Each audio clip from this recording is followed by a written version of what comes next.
Early morning light filtered through worn curtains.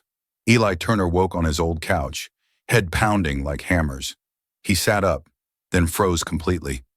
A beautiful woman stood in his kitchen wearing his white shirt, hair damp, eyes mixing confusion and tenderness. "Who are you?" he asked, voice rough. She smiled softly, stepping closer. "You really don't remember." His heart raced. In that moment, faint memories began surfacing. Last night, the rain, helping someone stranded. But why was she here wearing his clothes, looking at him like she knew him?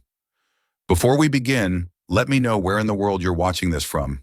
I'd really love to know that. Now let's start. Eli Turner had learned to survive on coffee, determination, and the unwavering love he had for his 7-year-old daughter Sophie. Building a life from fragments after his wife left them 3 years ago, without explanation, beyond a note saying she couldn't handle motherhood anymore. At 34, he worked as a freelance photographer, taking small projects that paid bills while allowing him flexibility to be present for Sophie's school pickups and bedtime routines. The mundane rituals that made single parenthood bearable when everything else felt overwhelming. Last night had been one of those unpredictable evenings where plans dissolved into crisis management. He'd been walking home from a client meeting when the storm hit with sudden violence. Rain coming down in sheets that made visibility nearly impossible, streets flooding faster than drainage systems could handle. That's when he'd seen her, a woman standing beside a broken-down car in the rain, her expensive clothes soaked through, her phone apparently dead, looking completely lost in a neighborhood that clearly wasn't familiar to her. His instinct had been to help, offering shelter from the storm since his apartment was just 2 blocks away and tow trucks weren't coming out in weather this severe. She'd accepted gratefully, introducing herself only as Lydia, following him through rain to the modest apartment building where he and Sophie lived. 3rd-floor walk-up with creaking stairs and neighbors who minded their own business, because everyone had their own struggles to manage. He'd given her dry clothes, his own shirt and sweatpants, since he had nothing else that would fit. Made tea while she called for roadside assistance that wouldn't arrive until morning, assured her she could sleep on the couch while he took Sophie's floor, since his daughter was at her grandmother's for the night. But exhaustion had claimed him on the couch instead, his body giving up before his mind finished processing the strangeness of having a beautiful stranger in his home. Now morning light revealed details his rain-soaked, exhausted brain had missed the night before. Lydia was stunning in ways that seemed almost out of place in his modest kitchen, her presence making the worn linoleum and secondhand appliances look even more shabby by contrast. She'd made coffee, was scrambling eggs with the competence of someone comfortable in kitchens, despite everything about her, suggesting she usually had people to do such mundane tasks. "I'm sorry," Eli said, running his hand through his hair, trying to piece together exactly what had happened. "I don't remember much after you came in last night. The storm, helping you inside, making tea, and then everything's blank. Did something happen that I should remember?" Lydia turned from the stove, her smile carrying something Eli couldn't quite identify. Familiarity mixed with sadness and hope. "Nothing happened that you need to worry about. You saved me from a terrible storm, gave me shelter when you didn't have to, treated a stranger with kindness most people wouldn't extend. That's all." "But you said we'd met before," Eli pressed, the words from his half-conscious state coming back to him now. "You said something about me forgetting." "We did meet before," Lydia confirmed, plating eggs with careful precision. "A long time ago, in circumstances you probably wouldn't remember, because you were just being yourself, just doing what you do naturally. But I remembered, Eli. I've remembered for 10 years. Before Eli could ask what that meant, small footsteps announced Sophie's arrival, his daughter having been dropped off early by his mother, who'd texted that she needed to get to work. Sophie stopped in the doorway, eyes wide at seeing a stranger in their kitchen. "Daddy, who's the pretty lady?" Lydia knelt to Sophie's level with surprising naturalness, her smile genuine rather than the forced politeness most adults showed to children. "Hi, Sophie. I'm Lydia. Your daddy helped me last night when my car broke down. Is it okay if I stay for breakfast?" Sophie studied Lydia with the serious assessment 7-year-olds brought to important decisions. "Do you know how to braid hair? Daddy tries, but he's not very good." "I do," Lydia replied. "Would you like me to braid yours?" Within minutes, Sophie was sitting at the table eating eggs while Lydia worked on her hair with practiced ease, the two of them chatting like old friends despite having just met. Eli watched this scene, confusion mixing with something else he couldn't quite name, wondering how a stranger could so easily become part of their morning routine. "I should call you a tow truck," Eli said, needing to establish some normalcy in this surreal situation. "Get your car taken care of." "Already done," Lydia replied, finishing Sophie's braid with a neat tie. "They're picking it up this morning. But before I go, there's something I need to tell you, Eli. Something I've wanted to say for a very long time." She pulled out her phone, showing him a photograph that made his breath catch. A young woman, maybe 18, holding an old camera, her expression mixing hope and fear in equal measure. The photo was clearly his work, his style unmistakable even after years. "You took this," Lydia said softly, 10 years ago, at a children's home where you were volunteering to teach photography. I was one of the students, aging out of the system with no family and no prospects. You told me that the value of a person wasn't in their circumstances, but in the light in their eyes. You gave me this camera," she tapped the image, "and told me to find what made my eyes light up." Eli stared at the photo, memories flooding back with painful clarity. The children's home, the photography classes he'd taught as volunteer work when he was still in college. The kids who'd had so little but approached his lessons with such hunger to learn something that might help them build futures. "You were there," he whispered, recognition finally clicking. "You were so quiet, always in the back, but your photos were incredible. You saw things other people missed." "You noticed," Lydia replied, her eyes bright with unshed tears. "You were the first person who ever told me I had talent for something that mattered. The first person who saw me as more than just another foster kid with no future. You changed my life, Eli Turner, and I never forgot." The revelation that this woman standing in his kitchen was someone from his past, someone he'd apparently impacted enough that she remembered him 10 years later, made Eli feel unsteady in ways he couldn't articulate. He'd taught those classes because he'd needed volunteer hours for college, because photography was his passion and sharing. It felt natural, not because he'd expected to change anyone's life or be remembered years later. After Lydia left to deal with her car, Eli couldn't stop thinking about that photograph, about the quiet girl in the back of his classes who'd seen the world through her camera lens with such clarity and emotion.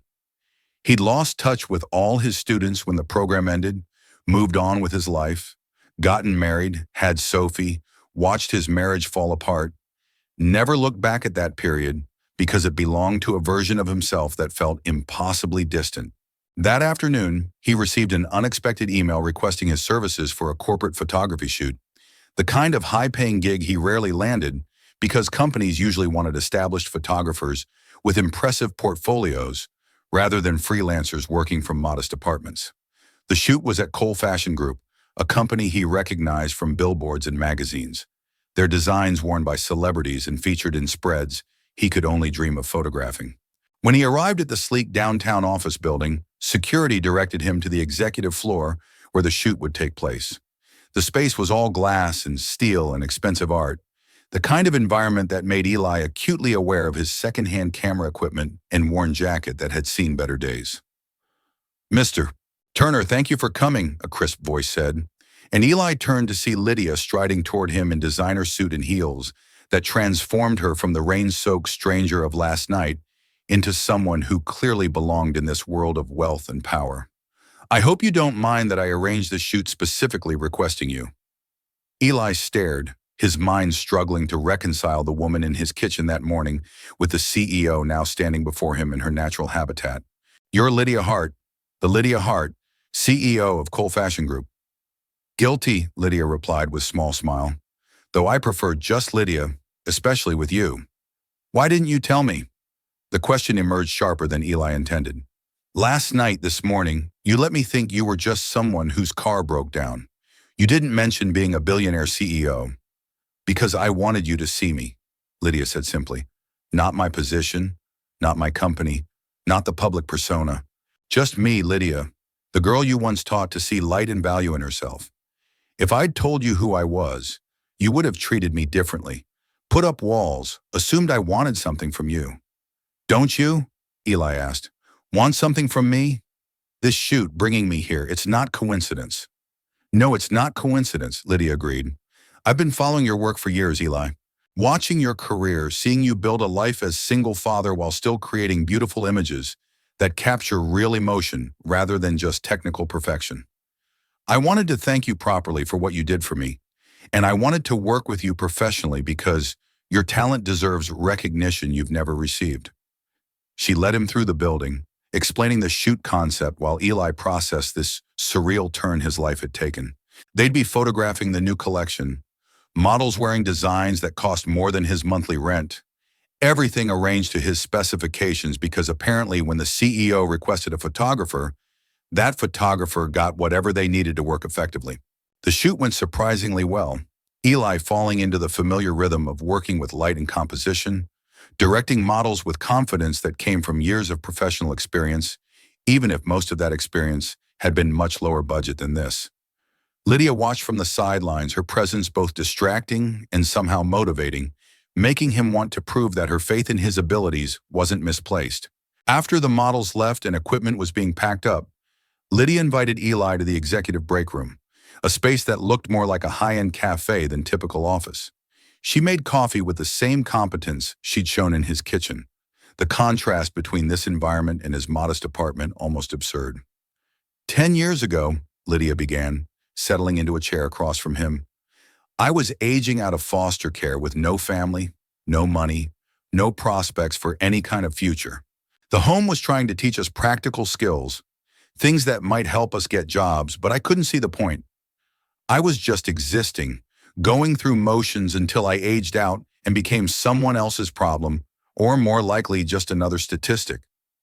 She pulled out her phone, showing him more photos from that time, images he'd apparently taken of students in his classes, capturing moments of concentration and joy and discovery.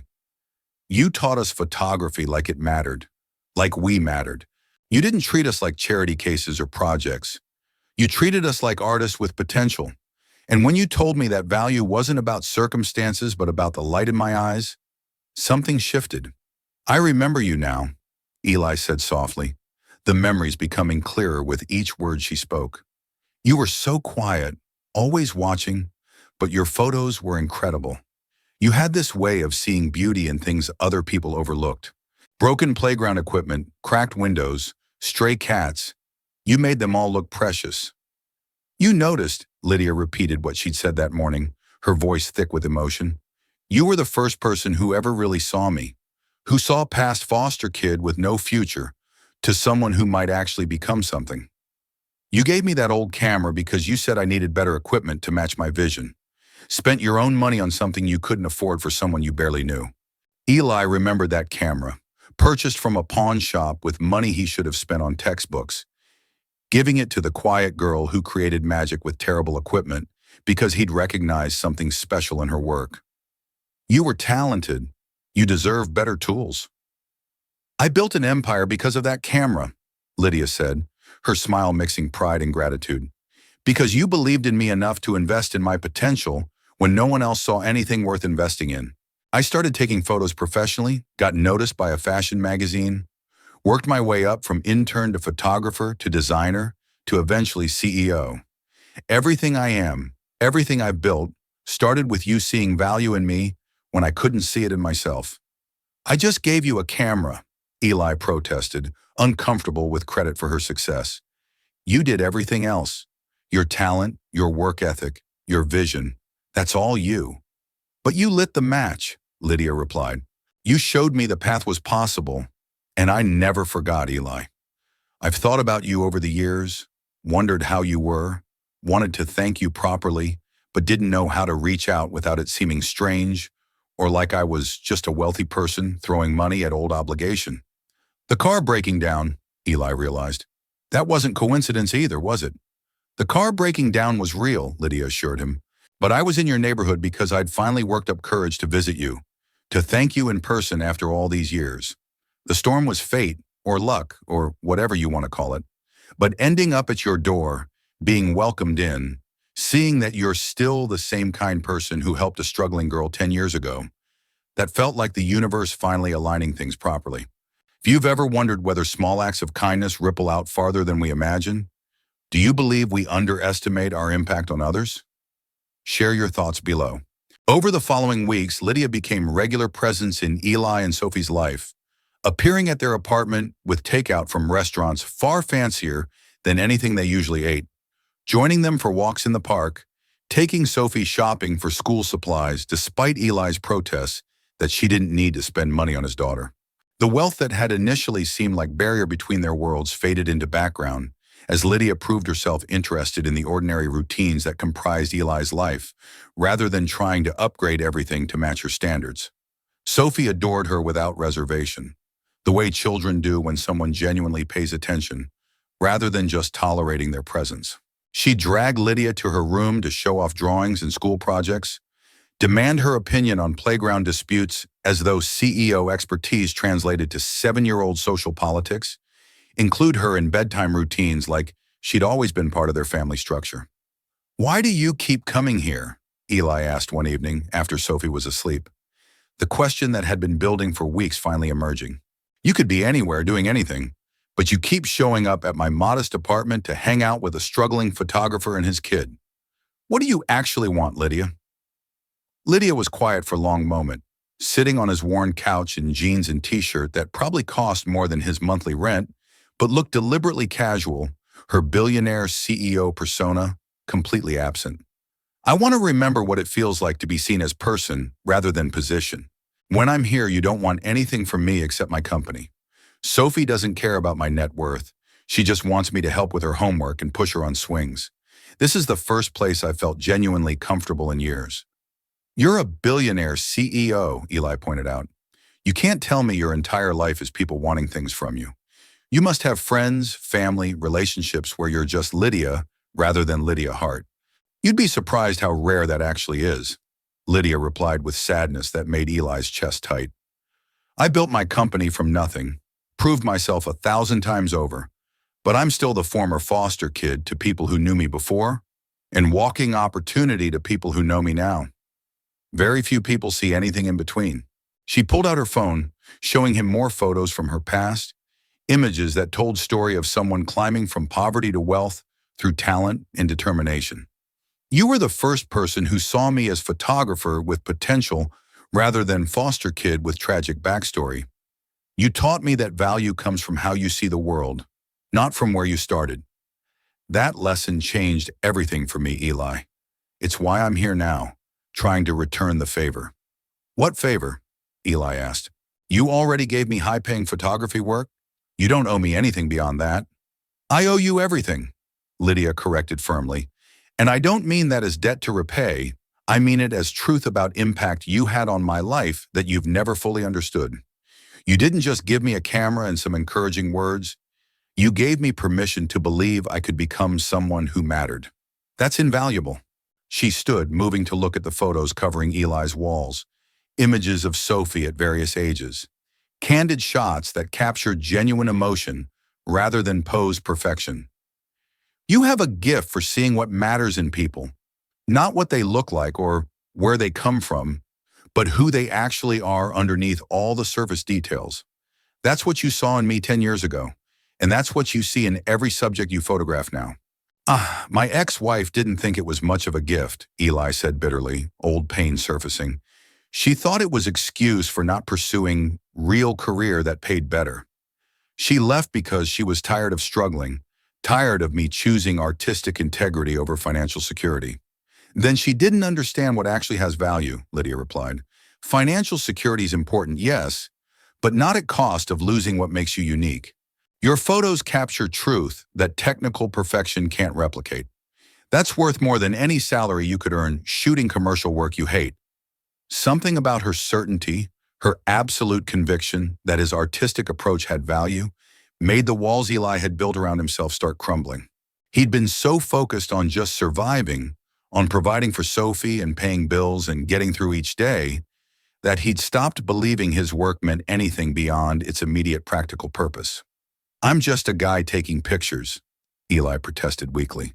"You're an artist who sees beauty and truth in moments other people overlook," Lydia corrected. "You're a father raising his daughter with values that actually matter.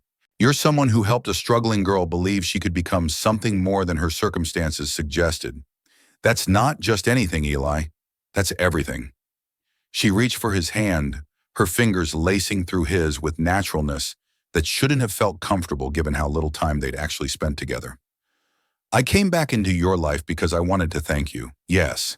But I'm staying because being around you reminds me who I wanted to become when I was 18 and full of hope. Not just successful, but someone who makes other people feel seen and valued. You still do that naturally, even when you think you're just taking pictures or helping your daughter with homework. Eli looked at their joined hands, at the woman who'd gone from quiet student to billionaire CEO, but claimed his influence was part of that journey. I don't know what you want from me, Lydia. I can't give you anything approaching what you built for yourself. I'm still the same struggling photographer who gives away cameras to kids who need them more than I need the money. I don't want you to give me anything, Lydia said, moving closer. I want to be part of your life, if you'll let me. Not as CEO offering charity or successful former student repaying old debt, but as someone who genuinely cares about you and Sophie. As someone who makes you laugh and helps with bedtime routines and reminds you that your work has value beyond its immediate paycheck. Why? The question was barely a whisper. Why would you want my complicated, modest life when you could have anything? Because your complicated, modest life is real in ways mine hasn't been for years, Lydia replied honestly. Because Sophie makes me laugh, and you make me remember what actually matters. Because when I'm here, I'm not performing or strategizing or maintaining image. I'm just me, and that's the greatest gift anyone could offer. Before Eli could overthink it, before logic could intervene with all the reasons this was complicated and potentially disastrous, he kissed her. It was gentle and tentative and absolutely perfect, tasting of possibility and hope, and the kind of connection that transcended practical considerations about compatible life circumstances. When they pulled apart, Lydia was smiling in ways Eli suspected she rarely did in her CEO world. So, I can keep coming around? Keep being part of your life? If you promise not to buy Sophie too many expensive things, Eli replied, trying for levity despite his racing heart. And if you're okay with the fact that this life isn't glamorous or exciting, or anything like what you're probably used to. I don't want glamorous or exciting, Lydia assured him. I want real and genuine and full of love. That's what you and Sophie have, and that's what I want to be part of, if you'll let me. From Sophie's room, they heard small voice calling for water, the mundane interruption that was perfectly timed to prevent things from getting too intense too fast. They looked at each other and laughed, the moment both broken and somehow perfect in its ordinary domesticity. I'll get her water, Lydia said. You should probably process whatever just happened here. As she walked towards Sophie's room like she'd done it 100 times before, Eli sat on his worn couch and tried to process how his life had transformed from simply surviving to something approaching thriving. All because a woman he'd helped 10 years ago had never forgotten his kindness and had come back to return it multiplied. If you believe that sometimes the people we help become the people who save us, subscribe to Solo Parent Stories for more tales about how kindness creates its own destiny.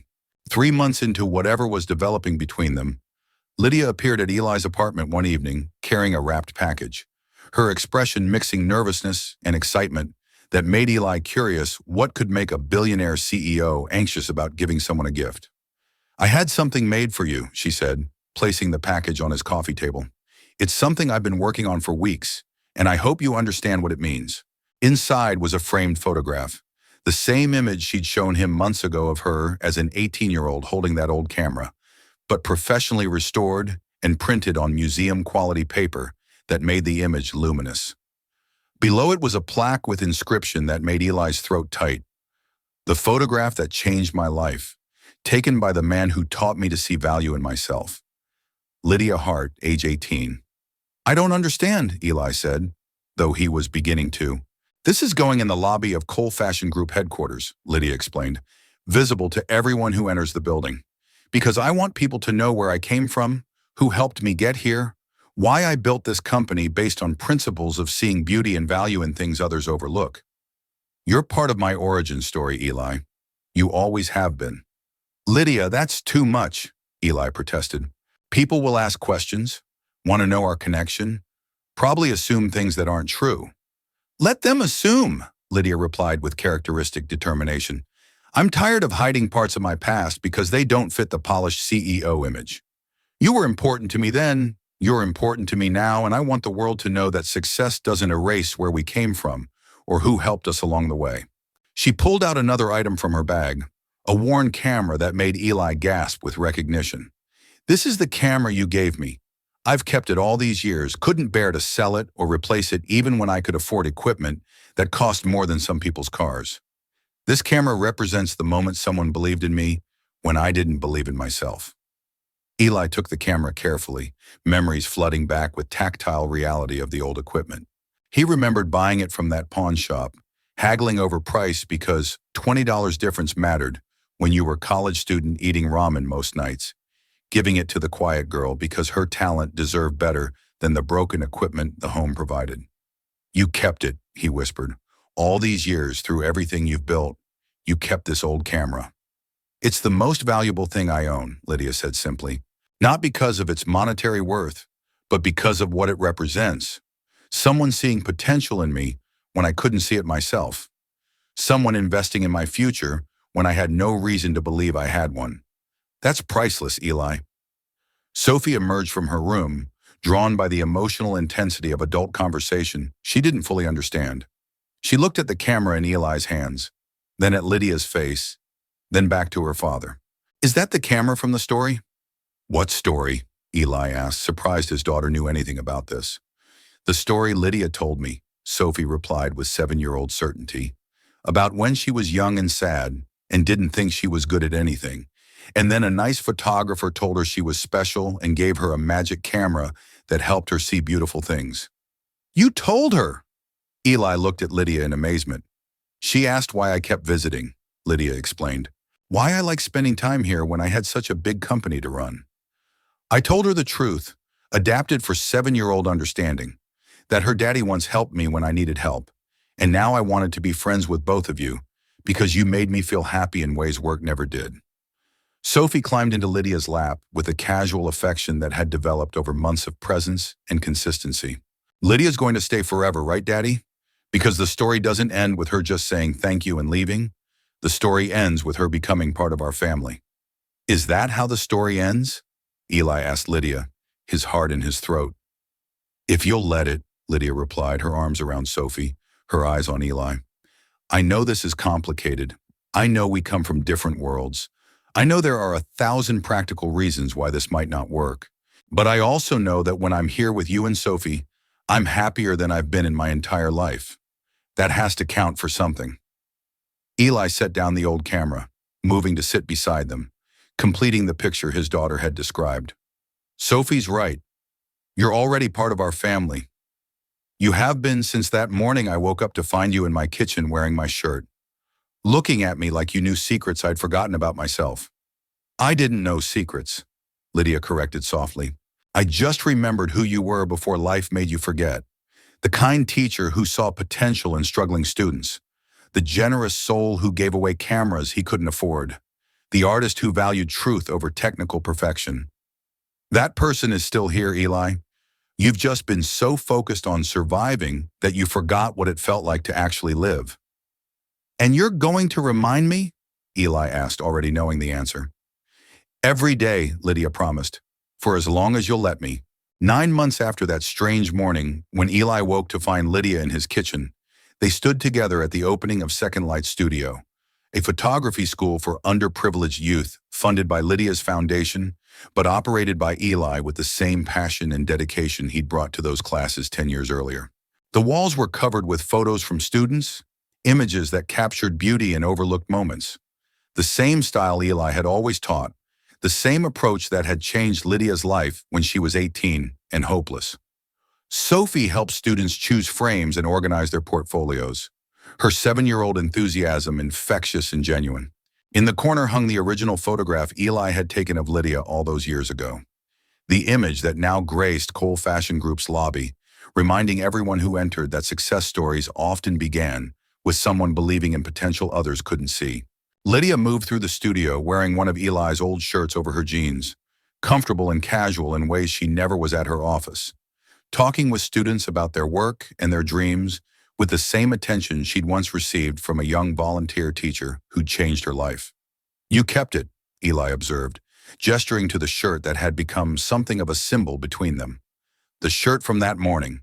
"I kept it because that morning changed everything," Lydia replied, moving to stand beside him. "I'd been working up courage to contact you for months, and then fate put me at your door in a thunderstorm. You welcomed me in without knowing who I was, treated me with the same kindness you'd shown a struggling girl 10 years earlier. That's when I knew my memory wasn't distorted, that you really were as genuinely good as I'd remembered." "I'm not that good," Eli protested. "I'm just trying to do right by Sophie and pay forward the help I received when I was struggling." "Exactly," Lydia said, taking his hand. "You're teaching these kids the same lesson you taught me. That value isn't about where you start or what you have. It's about the light in your eyes and what you choose to see in the world. That's changing lives, Eli, the same way you changed mine."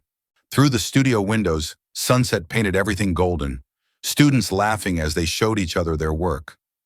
Sophie explaining composition to a younger child with the patient certainty she'd learned from watching her father teach. The space hummed with creative energy and genuine hope, proving that sometimes the best way to say thank you was to pay kindness forward, multiplying its impact beyond what one person could ever achieve alone. "You didn't just wake up to find me wearing your shirt that morning," Lydia whispered, leaning against Eli's shoulder. "You woke up to the beginning of everything we were always meant to build together. It just took 10 years and a thunderstorm to get us here." "Worth the wait," Eli replied, kissing her temple. The photo studio that bore their shared vision would teach hundreds of students over the years, changing lives the way Eli had once changed Lydia's, proving that kindness wasn't just repaid, but multiplied, creating ripples that spread farther than anyone could predict. And it all started with a camera given to a struggling girl by a teacher who saw potential where others saw only circumstances. A gift that came back transformed into love and partnership, and the kind of family neither had expected, but both had always needed. If you believe that sometimes what we give away comes back to us, transformed into exactly what we need, subscribe to Solo Parent Stories for more tales about how love and kindness create their own destiny.